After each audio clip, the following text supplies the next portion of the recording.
Good evening, everybody. Thanks for coming out. We're going to go ahead and get started here. My name is Ryan Wiesdock, and I'm the chair of the Greens at Virginia Tech. Dr. Smith is a visiting assistant professor of mathematics at Hampden-Sydney College, and I think you're going to be very fascinated by what he has to say. So without further ado, Dr. Smith. Thank you, Ryan. Thank you very much. I appreciate it. Good evening. My talks don't usually come with a warning label, but I think tonight maybe I'd better offer just a couple of little warnings. First of all, I have a tremendous amount I want to tell you. Guess I better stay here. A tremendous amount I want to tell you, and I mean to do it in an hour, so I'm going to stick pretty close to my written remarks, and you may feel at times as though you're trying to drink from a fire hose. And I hope you're all seated comfortably. The second warning I want to give is that some of the things that I have to tell you might induce some feelings of anxiety. So kind of like when the doctor says, you know, this procedure might cause some discomfort, I think it's fair to give you that heads up because it helps to squelch the freak-out reflex, right? My purpose is not to make you feel anxious or negative at all. My purpose, in fact, is to have you leave here feeling optimistic about the dawn of a new human future. But we can't get to the dawn until we've gone through the dark night. And it doesn't help us at all if we go chasing after the fading light of the day that's coming to an end. So with that, I'll go ahead and kind of get going here. So the political humorist Frank Reed wrote that a leper is happiest when he knows why his fingers are falling off. Now, my own encounters with adversity aren't that fraught, but they do lead me to suspect that this is true. And assuming that it is, it's an easy corollary that if we're really going to enjoy the end of the world, whatever that means, then we should seek the best insights available into what's happened and what is happening and what is going to happen. But we do have a problem because the world has been ending off and on for almost all of recorded human history. Such insights are already too numerous. One or another version of the end is nigh has been a hit with nearly every generation, and each version has brought with it a narrative of what fundamentally is wrong and usually why it can't be fixed. Some people take comfort in the sheer number and historical variety of the prophecies of doom, supposing that if they've been wrong about it up to now, after all, we're still here, then we can probably relax and assume we'll still be here tomorrow. But this attitude overlooks the frequency with which the end really has arrived. In fact, it always does arrive. Every great and small civilization before our own has ended one way or another. And some of those endings were abrupt and terrifying. It would be simple-minded to assume that we're special. But the problem remains. We have too many insights into what will cause this civilization, this civilization to crash. From Malthusians and millenarians to climate scientists and political and economic doomsayers, explanations for our present crises and likely ruin lie thick about us. Our first task, then, is to find a higher vantage, to pull the camera back in a kind of dolly zoom, keeping the subject of collapse near and clear while at the same time broadening our field of view to its natural limit. We may ask, what is a civilization? How does one come to be? How does it come not to be? Are there any general principles we should be aware of? What analogs exist in nature that illustrate these principles? What about examples from history? The most general class of things of which civilizations are an example is termed by scientists dissipative structures. Other examples of dissipative structures include living things like you and me, organized things like anthills and corporations, and many natural phenomena such as the sun, forest fire, and hurricanes. What each of these things has in common is that they rely on an available flow of useful energy to maintain themselves. Once a flux of useful energy is no longer available, self-maintenance fails, and the dissipative structure dissolves. The word for self-maintenance in this context is homeostasis, and the word for energy that's available for use by a dissipative structure is exergy.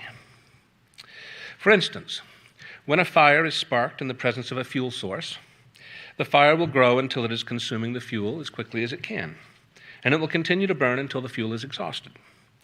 At that point, quickly or slowly, the fire dies and ceases to exist.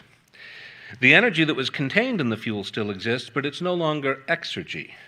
As chemical energy, it was available to a process, the fire, that used it to grow and maintain itself. But that process dissipated the energy as diffused heat. It will never again be used to maintain a dissipative structure.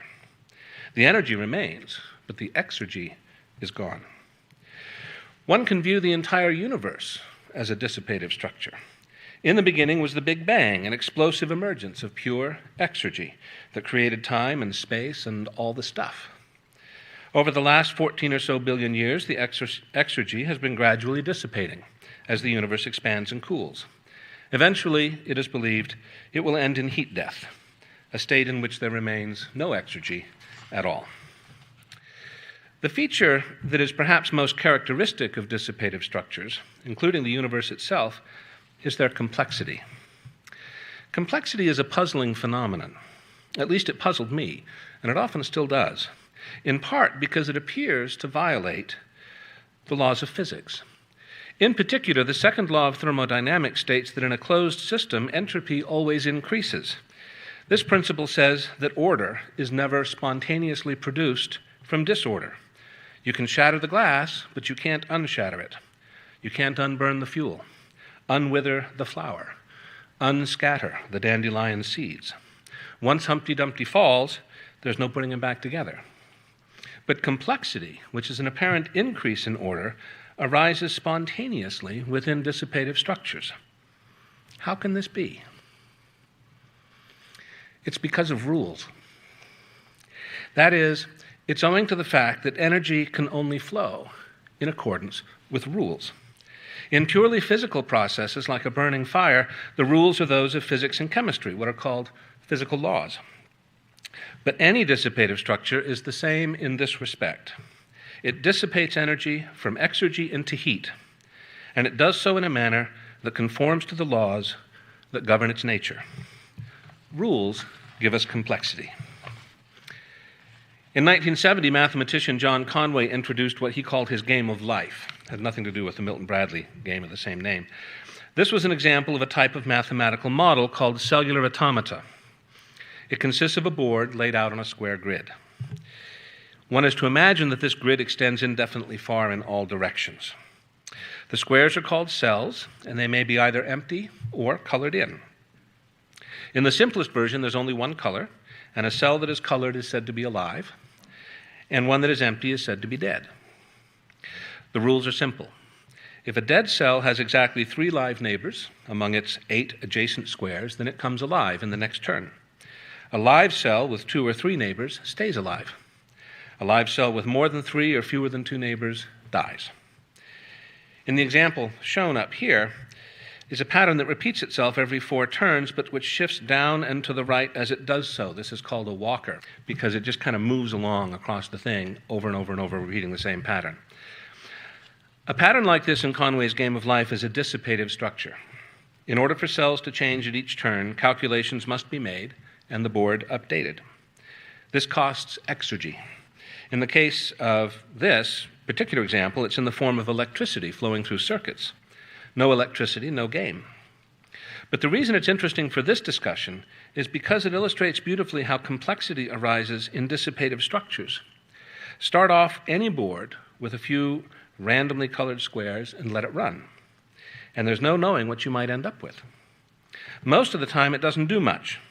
The cells either all die or fall into some repeating pattern. But occasionally, something curious happens. Sometimes, very intricate patterns are created. Sometimes these patterns grow, or move about while maintaining their structure, or even reproduce themselves, or procreate other patterns that in turn have interesting properties. In this brief looping animation here, the little white specks are the live cells on a grid that's almost too small to see, and the patterns are produced as several dozen turns are calculated in the space of a second or so. Recently, it was learned that a programmable computer can be made as a game of life pattern, and indeed there appears to be no limit to the complexity of systems that can arise, all from the bare handful of rules that govern how energy is expressed as it flows through the structure. Watching the patterns emerge gives one the uncanny sense of something actually alive. It should be noted that the amount of exergy required to produce the patterns is not constant. Efficiently programmed, any given instantiation of the game of life makes only as many calculations as are required for each turn. A pattern that grows in size and varies continuously will require an ever greater number of calculations at each stage. These calculations cost exergy. The circuitry of the computer will actually draw more electricity and create more heat in consequence. This is a theme we'll have cause to revisit. One more note, the large and complex patterns that are sometimes created are almost always exceedingly fragile. Introduce a few live cells in the midst of such a pattern, and it will usually fall into pieces, consumed as if by a destroying fire of random interactions. The vulnerability and fragility of homeostasis is another theme that will echo in what follows. So we've noted the following commonalities. All dissipative structures consume energy, transforming useful energy, what we've called exergy, into less useful energy, heat, basically. All dissipative structures give rise to complexity. That is, they're self-organizing as an emergent property of the way their inherent rules channel their energy flows. To these principles, we should now add a third. It's been noted that even the universe itself, considered as a dissipative structure, will not go on forever. Eventually, it will suffer heat death, at which point there'll be no remaining structure or complexity of any kind. It follows that no dissipative structure is immortal. The first risk to any dissipative structure is variation in its flux of energy. Of course, if the fuel dries up, it's done for, but we'll see that for highly complex structures, it may be enough just for the flux to vary too much to cause a loss of homeostasis. But there are other dangers. Like a match in the wind, every dissipative structure has an external environment that can act upon it. And these actions can produce crises that also threaten homeostasis. The more complex the structure, the more different kinds of crises can occur. Moreover, as complexity increases, the more likely it becomes that a crisis in one aspect of the system will cause cascading crises in other parts of the system. So, suppose for sake of argument that a dissipative structure doesn't run out of fuel and isn't adversely impacted by any externalities. Can it go on indefinitely? In general, no, because dissipative structures are never static, and they never go backwards. No natural process is reversible in itself because entropy always increases, never spontaneously decreases. The same processes that bring a dissipative structure into being must continue because energy must continue to flow, introducing new complexities. Each increase in complexity has a metabolic cost, that is, a maintenance cost, that also continues. As these costs accumulate, eventually the system becomes unsustainable on its energy base and increasingly fragile. And at some point, a crisis occurs and there's a complexity collapse. If exergy is still available post-collapse, then it will arise anew, typically with significant variations from the old structure. The biologist Eugene Odum, who wrote the first American textbook on ecology, described how this process occurs in ecosystems. He termed it succession, and it's defined by three properties. It's an orderly process of community development. It results from modification of the physical environment by the community. And it culminates in a homeostatic ecosystem in which maximum biomass and symbiotic function between organisms are maintained. Maximum, that is, per unit of energy flow. Nature always optimizes. To repeat, self-organization is directed towards achieving as large and diverse an organic structure as possible within the limits set by the available energy input and the prevailing physical conditions. Once homeostasis is achieved, the ecosystem is mature. However, eventually the ecosystem succumbs to its own fragility. A small perturbation in climate, or a fire, or the evolution of a disruptive or invasive or parasitic species, and all the intricate specializations that led to optimization of the ecosystem structure become, in turn, the cause of the system's failure. In the long view, this is not a tragedy, but an essential component of the evolutionary process. It's precisely the story of life on this planet, with its breathtaking diversity, not only across continents, but across time. Notice that in odom succession, no organism controls or directs the ecosystem's development. Each organism behaves in accordance with its own nature, affecting and affected by the other organisms, yet the result is a tightly integrated system in which each organism depends for its own existence on the system as a whole. When the system fails, the individual organisms mostly die. All right, so that's a lot of analogies. What about civilization as dissipative structures? Humans had no civilization until about 20,000 years ago, despite having a rich trove of cultural artifacts dating back at least 50,000 years. Hunter-gatherers have to spend nearly all their energy, everything they can acquire from their environment, on acquiring that very energy. Most animals, prehistoric humans included, spend most of the energy they get from food on the task of acquiring more food. The ratio of the totality of energy acquired to the energy cost of acquiring that energy is called EROI, for energy return on investment. For living things, it's generally always between 1 and 2. That is, the energy they must spend getting energy is not a lot more than the energy they get. Less than 1 means starvation. Closer to 2 means further growth and development is possible, since there's excess energy available for it. The EROI on hunting-gathering is between 1 and 2, just high enough to permit maintenance of a kinship group, reproduction, and the fashioning of a few implements and decorations. The cultural sophistication can be impressive, but the level of social complexity is essentially 0. There's only enough excess energy for the complexity shown here. No intermediate levels of authority between the lowest and the highest ranked members, very little specialization, and only limited forms of interaction with other groups. It wasn't until around 12,000 years ago, when humans first started to domesticate both animals and plants, that their EROI increased sufficiently to allow a burst in social complexity. Population sizes also expanded. In fact, population seems to always closely track energy return on investment. Agricultural communities were able to store and process food in greater quantities, creating enough excess energy that some could be spent on dwellings, complex tools, and increasing specialization, including roles not directly involved in food production, that is to say, in energy acquisition. As farming techniques improved and more productive breeds and plants of plants and animals were cultivated, EROI rose as high as 4 or so. Not only were all the present needs met with plenty to spare, but embodied energy in the form of preserved food and tradable goods could be accumulated. This development introduced 2 new wrinkles. First, it was very common for a community to overexploit an agricultural area, resulting in reduced yields over time, what's called diminishing returns, and that results in a reduced EROI. Second, successful communities were an inviting target for raiders. These features play a significant role in the next leap in complexity, from agricultural communities to agriculture-based empires. Ancient empires were built on centralized control of agricultural regions, control that was acquired through conquest. When one society conquers another, the conqueror gets a huge boost to their energy return on investment, because the accumulated wealth of the conquered society, its excess food and goods, can be pillaged outright.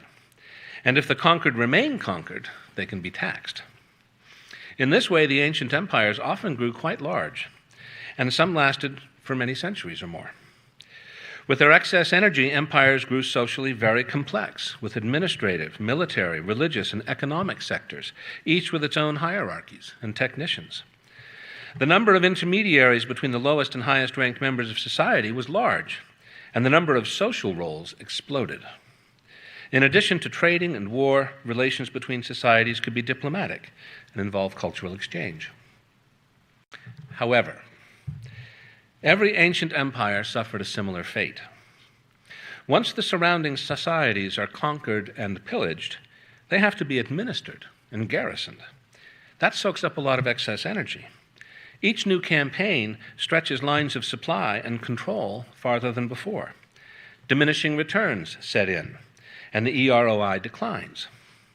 To compensate for the loss of energy while maintaining homeostasis, taxes are increased, typically in the form of an ever greater share of agricultural output from vassals. This leads inexorably to resource depletion, and finally, the weakened empire is itself conquered, or simply falls to pieces. The case of Rome is especially instructive. They were very, very good at being an empire, and were able to hold off collapse for a long time. But ultimately, every step they took to avoid collapse ensured that when the collapse occurred, it would be complete. Rome squeezed its agricultural and human resource base for every drop of energy, with the result that when the Western Empire finally collapsed in the face of determined attacks from the frontier, the drop in social complexity, in population, and in political and cultural stability was extreme and lasted for nearly 500 years. Call it the Dark Ages, right? There was no resource base left in the form of fertile soil, harvestable forests, and stable human communities from which to rebuild. Okay, so further developments in energy capture were pretty limited before the Industrial Age. There were innovations like the capture of mechanical wind power, enabling, for instance, the flourishing of the Dutch Empire in the 16th century, other seagoing empires. But nothing that increased EROI much above 5 or so. But with the invention of the heat engine in the 18th century and of fossil fuels to produce the heat, everything changed. Coal and later oil provided an energy return on investment of up to 100. 1 unit of energy in, 100 units of energy out, making almost limitless energy available to drive social development of every kind. Global per capita energy use rose exponentially, quadrupling by the year 2000, even as the global population increased by more than 7-fold. The result is what we have today. A globalized, industrialized, fully integrated economy with massive energy and information flows, in which the level of connectivity within and between groups is so high that the complexity rivals anything previously imagined or imaginable. To put our per capita energy use in expensive, consider that a healthy adult can sustain about 75 watts of work for 8 hours, an 8-hour day. That's about 600 watt-hours of work, 0.6 of a kilowatt. If you had 10 slaves, they could perform 6 kilowatt-hours of work for you in a workday. Rather less than you get from a single gallon of gasoline used in a typical car engine. The gallon of gasoline can propel an automobile 30 miles in 30 minutes. How long would it take you to push your car 30 miles? How many friends would you need to help you? An average American consumer, directly and indirectly, uses enough energy daily to perform the work of hundreds of slaves. These energy slaves are what make global industrial civilization possible. It's an almost universal conceit, you know, that our present level of social complexity is largely owing to our cleverness, right? It's because we're clever. But the accumulation of technical and theoretical knowledge, you know, up to the 18th century, that certainly was important. It was a fundamental ingredient in what came after. But the explosion of economic and population growth, technical advancement, and social complexity from 1800 to the present could not have occurred without the huge excess energy that fossil fuels provided. With an early return on investment of 50 to 100, that energy permitted the overwhelming majority of the population to redirect their activity away from agriculture and energy acquisition to an ever-expanding array of other social specialties. And this in turn accelerated further innovation by orders of magnitude. Now, however, as you're probably aware, we face some challenges. First of all, our civilization is designed for very high energy flows. And the quantity of fossil fuel remaining on Earth is declining. The less fossil fuel that remains, the more it costs to exploit it. There are no substitutable energy sources that have a similar energy return on investment. I'll unpack substitutable here in just a few minutes. Our non-energy resource base, minerals, water, arable land, and so on, is also dwindling. And the ecological basis of any future low energy return on investment civilization is being destroyed. In short, we're falling off what's been termed the energy cliff. An energy return on investment of 100 means that 99% of the 99% of the energy accumulated can be diverted to uses other than getting more energy.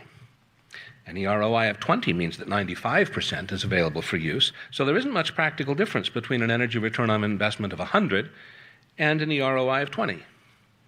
But after that, things get worse very quickly. And an energy return on investment of 5 means that only 80% of the energy is available for other uses. When oil was first exploited as a fuel source, the ROI was roughly 100. As the oil economy grew, both institutional and physical infrastructures had to be built for it. For example, paved roads. And these metabolic costs decreased the energy return on investment to 30 or so. As the richest and easiest to exploit deposits were exhausted, more had to be spent to exploit deposits that were smaller and harder to reach and of lower quality.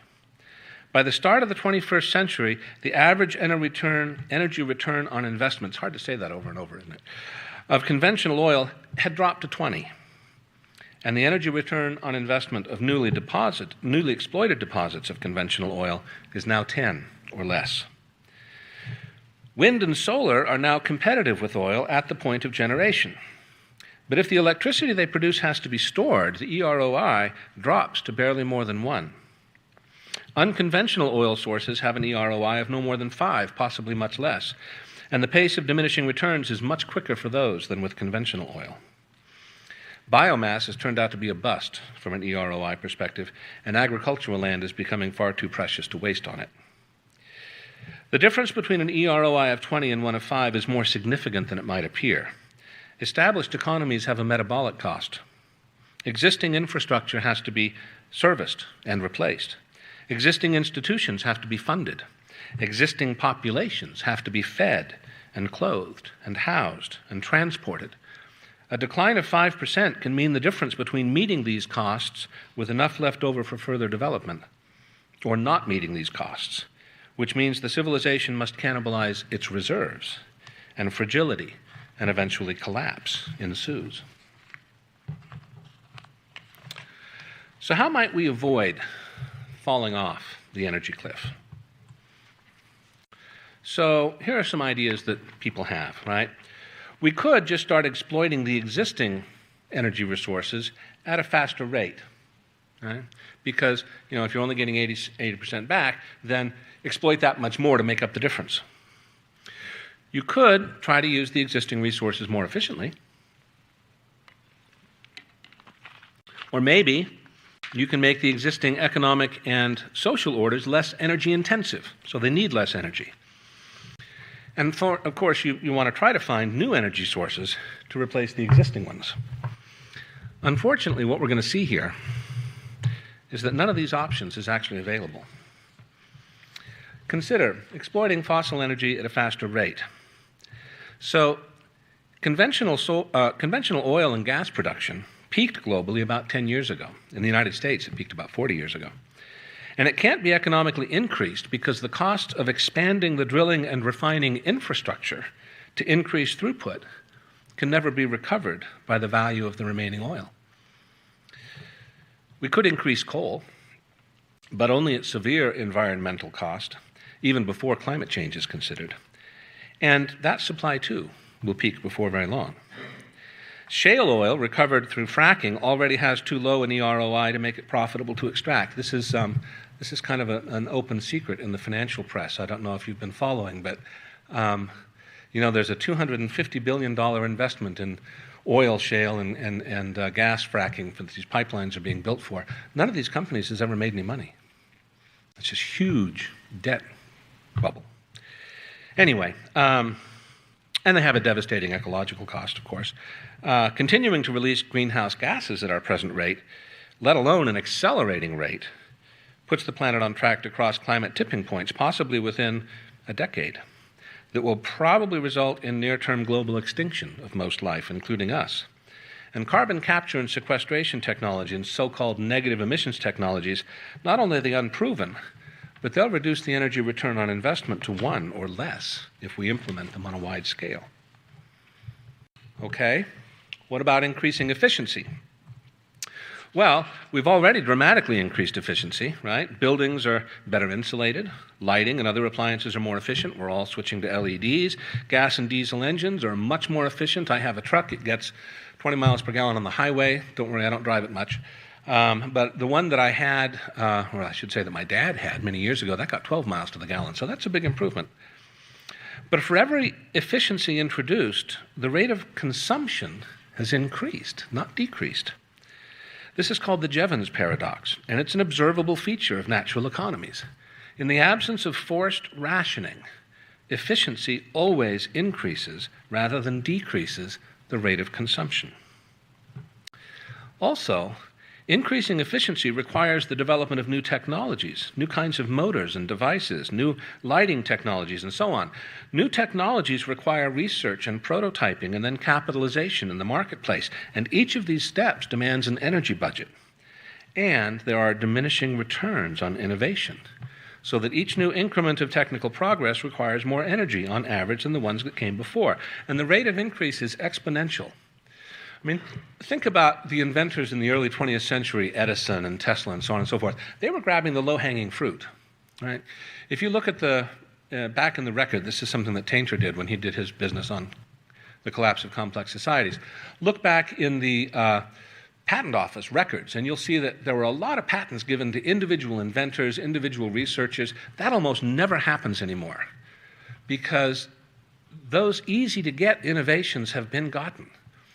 Not only has the rate of new patents slowed down, but the size of the teams and their budget that get those new patents, that's exploded. It takes a well-researched department of a dozen people to come close to finding a new patentable technology. So that's diminishing returns. What about making the existing economic and social orders less energy intensive? Well, as we noted, efficiency isn't going to do it. And really, we can't achieve much beyond the efficiency we've already achieved. More people could insulate their homes, but that's about as good as it gets. Consequently, the only way to make the economy use less energy is to unwind its complexity. And this is impossible to do in a deliberate fashion. I'll explore the reasons why after dealing with alternative energy sources. So here they are. There's actually only 4 primary sources of energy on Earth: solar, tidal, nuclear, and geothermal. Fossil fuel isn't an energy source. Fossil fuel is an energy carrier. Basically a big battery that the sun charged up over hundreds of millions of years and which we've now drained. The battery can be recharged, but only on geological timescales. So for human purposes, once we've drained it, that's it. Geothermal energy has not been exploited up to now in any meaningful way because the engineering challenges are too great to make it economical. Tidal energy, which is caused by the relative motions of the Earth, Moon, and Sun, and Albert Einstein, has likewise not been exploited for the same reason. Nuclear energy, in principle, is ideal. It's the old thing about, in theory there's no difference between theory and practice, but in practice there is. It produces almost unlimited electricity at what ought to be manageable cost, but it hasn't turned out that way. Because of the cost of building and decommissioning fission nuclear plants, and because of the enormous risks they represent, no nuclear plant has ever stood on its own economically. It has always had to rely on subsidies, especially indemnities. And inevitably, the disasters occur. Few nations are pursuing this option anymore, and most plants will go out of commission within a few decades, hopefully in a controlled manner. Nuclear fusion wouldn't have many of these problems, but that technology has been feasible in just a few years since I was in high school 40 years ago. I wouldn't hold my breath. All right, so that leaves all the many manifestations of solar energy. Wind generators, the wind is driven by the sun and the Coriolis effect, and photovoltaics and biomass, which of course is sun energy, photosynthesis. Of these, only biomass can be used to create liquid fuels and other hydrocarbons like plastics. And this is our Achilles heel. This is it. Because liquid fuels are not directly substitutable from an economic or engineering standpoint by any quantity of electricity. Remember that gallon of gas? It weighs 6 pounds. It can be carried in a cheap plastic container, and it's ready right now to push your 1-ton vehicle 30 miles down the road in 30 minutes. The equivalent amount of electricity can be generated for about the same price.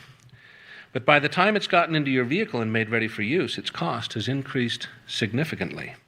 And that's not including the several $1,000 cost of your several hundred pounds of batteries to store it until you need it, batteries that have to be replaced every few years. Those batteries, in turn, require large amounts of an element, lithium, which is presently cheap and fairly abundant, but which is extremely expensive to recycle. There's about enough of it in known reserves to replace the entire fleet of cars around the world exactly once, and then it'll be gone. But that's not the worst part. The weight of batteries needed in a vehicle is a function of the gross weight of the vehicle times the distance it has to travel before recharging. For your car, it's a solvable problem.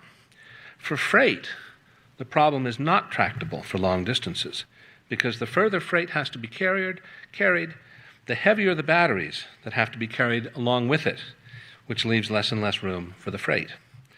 There will be no long-haul trucking or shipping using batteries, and short-haul freight is going to get a lot more expensive. Trains can be converted, of course. They're basically already electric. It's just that the generators are fueled by diesel. They're basically, so if they don't carry the energy with them, the battery problem, then they've got to be wired up. And they're doing this in Europe and Japan and other places. I won't go into details, but nobody's yet figured out how to affordably retrofit our 140,000 miles of rail to be electric. Okay, what about hydrogen? A lot of people have talked about hydrogen. Hydrogen can be isolated from water by electrolysis using electricity, stored, transported, and burned in an efficient engine whose only pollutant is water. That's a very nice deal. But hydrogen isn't an energy source. Hydrogen is an energy carrier. The conversion of solar to electricity to hydrogen to locomotion is expensive, and it has an overall efficiency of only about 30%. But transporting and storing hydrogen is where the real problem lies. Hydrogen is very light. It's a very small molecule, much harder to contain than petroleum. And it's explosive. Most of us aren't old enough to remember the Hindenburg. I don't know if anyone in here is old enough to remember the Hindenburg. That was a long time ago. But you all know about it, right? Google it if you don't know about the Hindenburg. Dangers of hydrogen. At a minimum, after conversion to hydrogen-based transportation, moving stuff and people around is likely to be an order of magnitude more expensive than with liquid fuels. And before that is possible, the rate at which electricity is produced from wind and solar has to be increased by a factor of at least 150 over what it is right now, just for transportation. And the entire infrastructure, petroleum-based transportation, has to be replaced by a new electricity-based infrastructure. The cost would be several times any previous industrial initiative in human history. And we have to do it while at the same time reducing our overall energy use. What about biomass? It's really not worth discussing. Its EROI is about 1, and to produce enough liquid fuel to run the transportation sector, we'd have to switch more than 3/4 of available agricultural production to fuel production instead of food. Food, trucks, pick one. So, my friends in the Green Party and other supporters of the Green New Deal, which I'm sure you've all heard about now, are going to be distressed to learn that the situation for grid electricity from renewables isn't a whole lot better. Our civilization is made possible in large part by an electrical system that delivers power on an as-needed basis, 24 hours a day, without interruption. The wind doesn't blow, and the sun doesn't shine on our schedule. So electricity generated from these sources isn't dispatchable. To maintain the grid without fossil fuels, and that's the goal of the Green New Deal, to maintain the grid without fossil fuels means that the generating capacity has to be much higher than the average demand, and the excess has to be stored somehow so that it can be fed back into the grid when the sun isn't shining and the wind isn't blowing. Now, there are all kinds of technologies being explored to do this, But numerous studies show that it increases the cost per watt of dispatchable electricity by an order of magnitude. So pause for a minute and think about your electric bill. In fact, just think about your whole utility bill, so electric, gas, if you use it. Add into it any gas that you buy every month. Add up all those numbers. You got a figure in your mind? Okay, now put a 0 on the end of it. That's your new household budget for energy. But it's actually worse than that, because embodied energy is in everything we buy. Consider a box of cornflakes. From planting, to growing, to harvesting, to processing, to packaging, to shipping, to point of sale, and finally to your kitchen cupboard, there are energy inputs at every step. At least half are from liquid fuels. On average, a calorie of food produced in our agricultural system requires at least 10 calories of fossil fuel energy to produce it and deliver it to your body. In other words, the energy return on investment of food in this civilization is 1/10. 10 units of energy in to get one unit of energy out. 90% of the energy cost in our food isn't supplied by the food. Considering just the increased cost alone, replacing the fossil fuels in our food system with renewable sources puts the price of food out of reach for almost everyone. And what is true of food is likewise true of every other commodity, from the house you live in to the socks on your feet. So when we say there's no replacing fossil fuels, we don't mean there aren't replacements. There are. There just aren't any for this civilization, because the energy capture strategy that built it has failed. And that brings us to the final point about energy. Can we go backwards? Can we somehow decomplexify or reconfigure our system to not need fossil fuel anymore? After all, we might not want to party like it's 1899, right? But can we get back there if we have to, or at least to some neo-modern version of the same level of energy consumption? That is, without collapse. Consider that box of cornflakes. The corn that's in it is not the same corn we grew even 40 years ago. Part of the Green Revolution that doubled food production since 1970 was the development of varietals that put most of their metabolic resources, the plant's metabolic resources, into the aspects of the plant that serve our needs. The corn kernels of today's corn are plump and full of sugar, and there's many more ears per acre of corn. To achieve this, the plant uses less of its photosynthetic energy on developing roots, on being disease and pest resistant, being drought resistant, and so on, and directing it instead to the fruiting parts. The benefit is that the plants produce more human edible food. The cost is that without fossil fuel-derived fertilizer, irrigation, pesticide, and herbicides, the plant isn't a viable food crop. It can't stand on its own. Indeed, the entire agricultural system across the planet is dependent on fossil fuels in just this way. Subtract the fossil fuels, and we have to go back to varietals that are much more robust, but which in consequence produce less food. It means widespread famine, even in rich countries. There is a solution in the long term to the agricultural problem: return to small-scale, regenerative, localized food production. Studies show that really is the way to maximize food production, and it has many other benefits, like mitigating climate change. But doing this means reversing generations of previous migration off the land and into the cities. How many of you know how to farm successfully on a small scale, with your own hands and the help of a few animals for machinery? I don't. But I've learned from living on 5 acres of my own these last 10 years that it's not something you just pick up. It's viscerally challenging to forge a living out of the land without engines and chemicals. In a like manner, getting people out of their private steel chariots and living locally means redesigning all of our communities, urban, suburban, and rural, upending all of our current transportation and distribution infrastructure. People just don't know how to live that way. And you're not going to persuade them to try, which means that these changes won't occur until long after the energy to make those changes is gone. In fact, it's mostly already gone. Like any natural ecosystem, the human-made ecosystem of civilization can't be willfully manipulated by its constituent pieces. It can't go backwards. It can't be disciplined. It's more of a wild wood than a walled garden. Our only alternative is to accept that we have already seen the climax stage of this civilization. We're now headed back down the entropy loop. So when are we supposed to start enjoying this?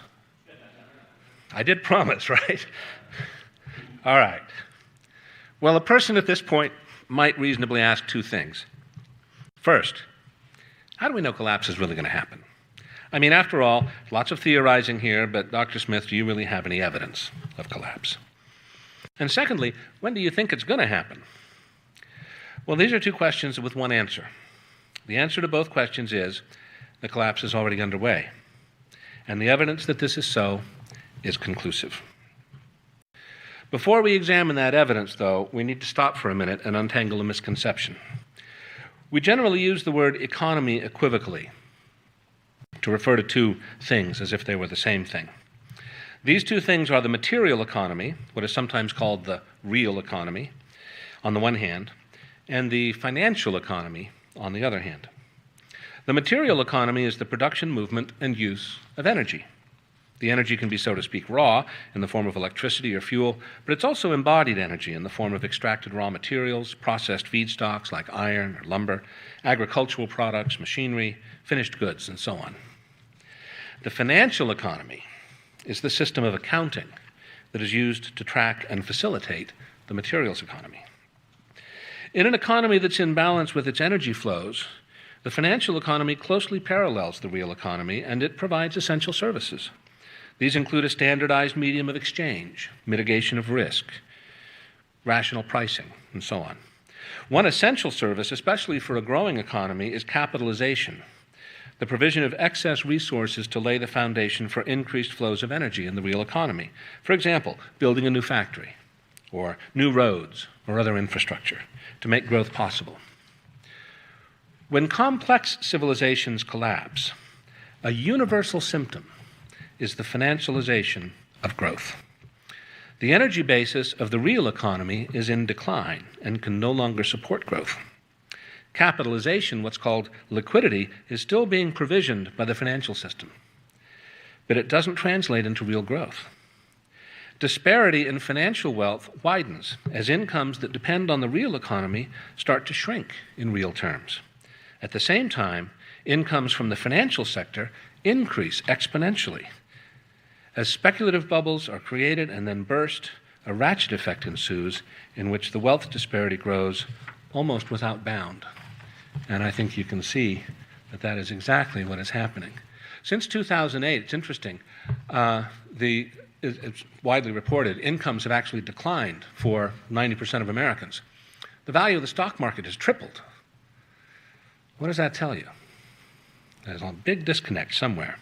And my socialist friends tend to get taken in by this.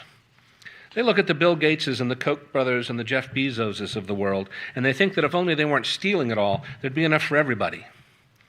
But that $150,000 per minute that Jeff Bezos makes isn't exactly the same kind of money that we get in our paychecks. Your paycheck represents rent and food and clothes and gas. His income, millions of times what you and I make, doesn't represent millions of times the material flows. He's not eating 1 million burgers a day. He's not driving 1 million miles. His wealth correlates to power, not to consumption. It's reported that just a dozen or so billionaires are as wealthy as the bottom half of humanity. So if you combine that report with a report that a few dollars a day would fix, world hunger, on Facebook you start to get memes that look like this, right? Well, I'm not against the revolution, but it's a mistake to think that we'll solve world hunger with make-believe monopoly money, and that's what it is.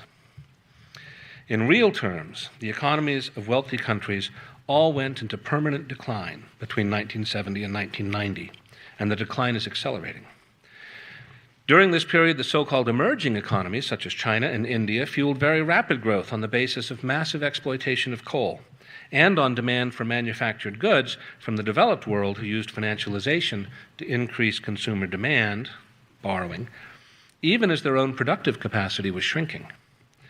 But now the emerging economies have also peaked, and the rot of financialization is setting in there as well. But financialization, being essentially a shell game, eventually starts to run out of tricks. The first earthquakes were in the 70s and 80s, the biggest up to now in 2007. Governments responded by inflating their GDP figures. There's a lot of weird stuff in the GDP. You know, it's reported every year. Supposedly we grew 3% last year. They put things in there like imputed rent. If you own your own house and you're not paying mortgage on it, the government imputes how much rent you would pay to yourself for that, and they include that in the GDP. Has nothing to do with the material economy. It's just made up. After 2008, they lowered interest rates to less than zero in real terms.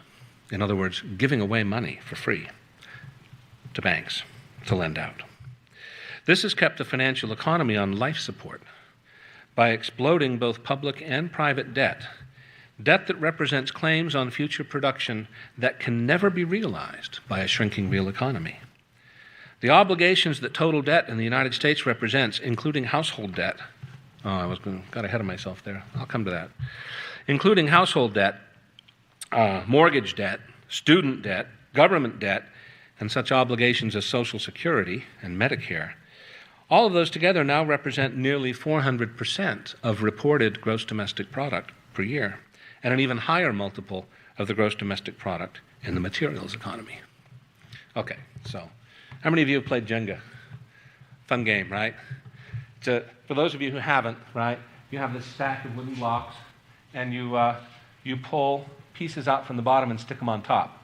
It's a beautiful metaphor for financializing the economy, because it gets higher and higher, but it gets more and more unstable, right?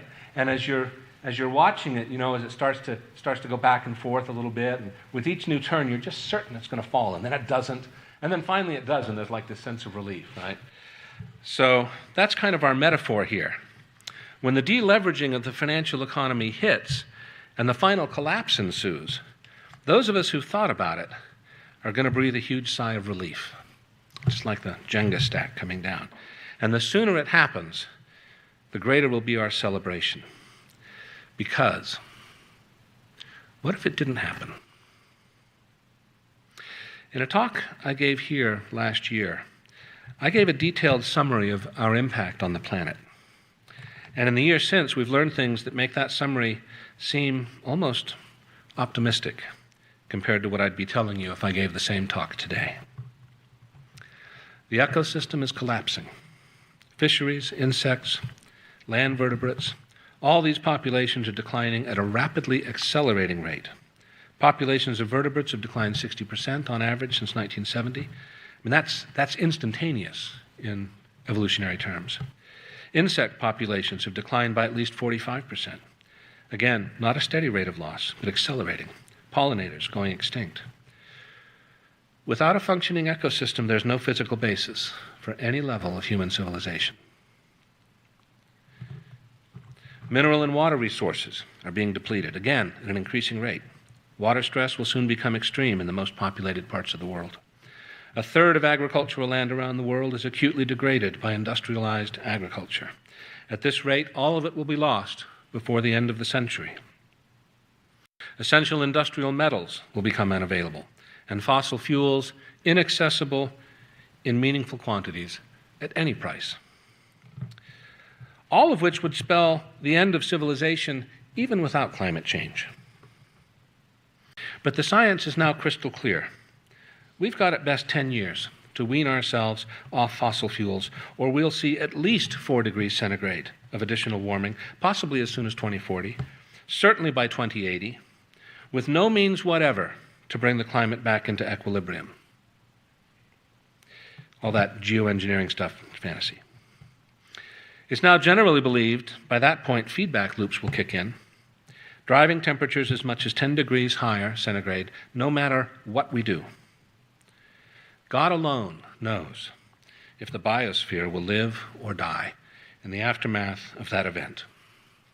At a minimum, the remaining ecosystems will collapse, most species will go extinct, and it's questionable whether humanity will survive in any form much beyond the end of the century. And even if it does, there will be no resource base from which to make a new civilization, possibly for millennia. And we can't change course.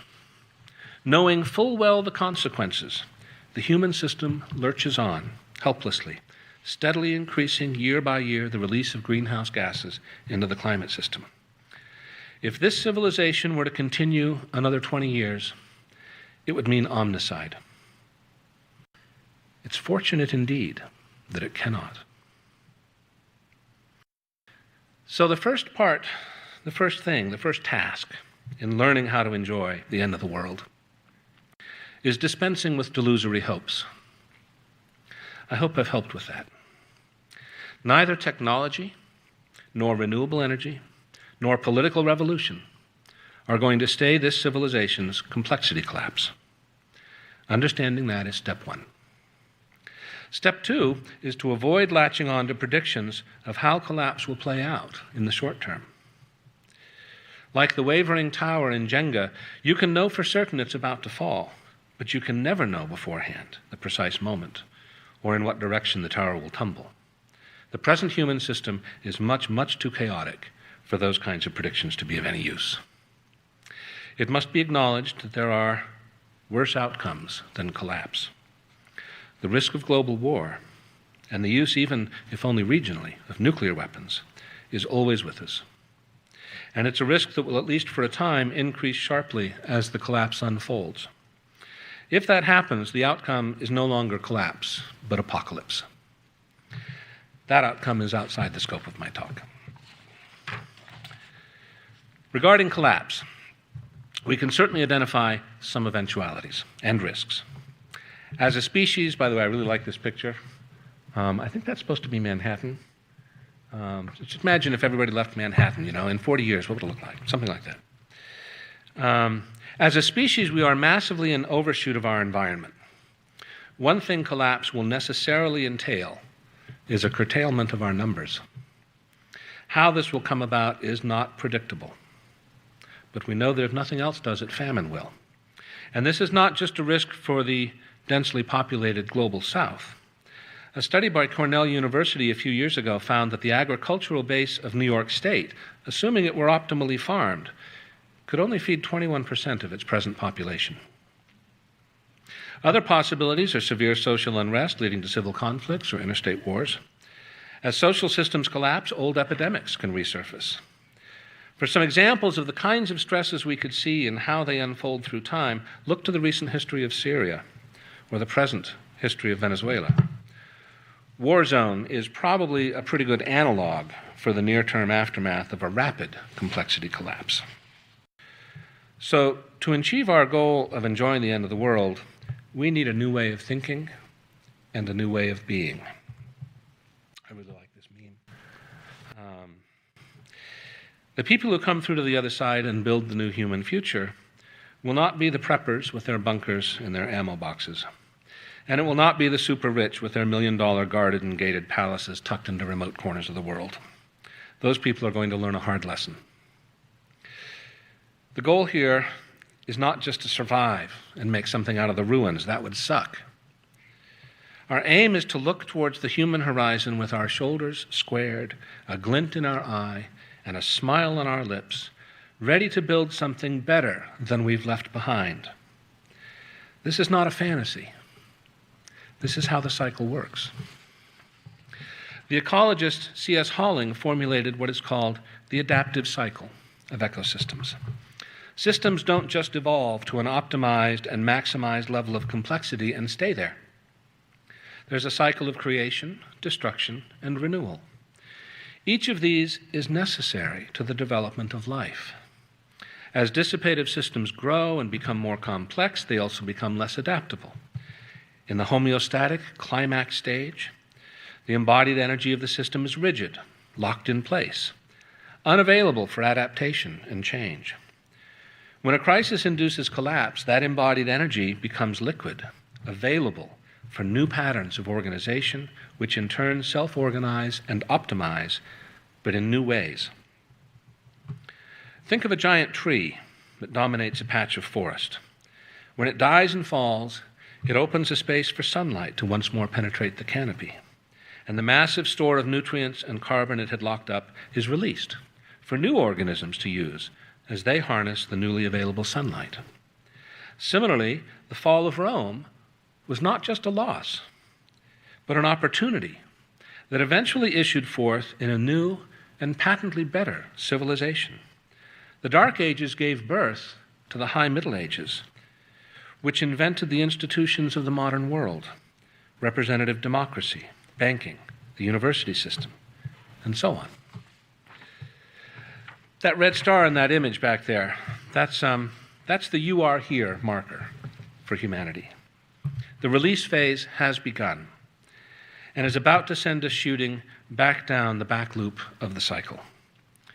On a personal level, this has profound implications. As prisoners of commercialized society, we've been steadily robbed of agency in our own lives. Unlike Grandma in the Great Depression, most of us don't know how to do real things: to make, to cultivate, to generate life. We haven't enjoyed the opportunity to fashion our own lives in ways that are meaningful to us. Trapped into indebting ourselves and then selling our labor on the buyer's terms to service that debt, we haven't built community, created or engaged in authentic culture, or felt the luxury of time and space for quiet discovery, for deep reflection, or for familiar communion with our human milieu. Shut out of genuine political participation, we've watched helplessly as our daily contribution of energy is sucked away to purposes we never endorsed. As the collapse unfolds, we can enjoy a new freedom: to be resilient, to adapt, and to have agency to reorganize the elements of our world. We live in interesting times. That's said to be a curse. But the times are going to get a lot more interesting very soon. And I see it as the opportunity we've been waiting for. We will have less, use less, watch less, travel less, but we will do more, say more, see more, give and receive more. This is when we begin to write and to inhabit a new story. Of course, others will finish it. That's the deal. It's a fair deal. Now, I had a lot more that I wanted to say about resilience and adaptation, but as I began to organize the material, I realized that's another talk. But I do want to talk about it. I think, though, rather than me reading at you, it would be better if we talk about it.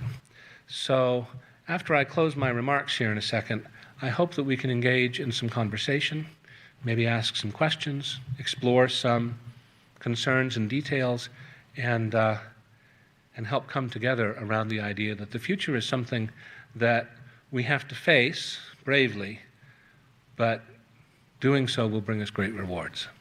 Anyway, that's my prepared remarks. Thank you very much.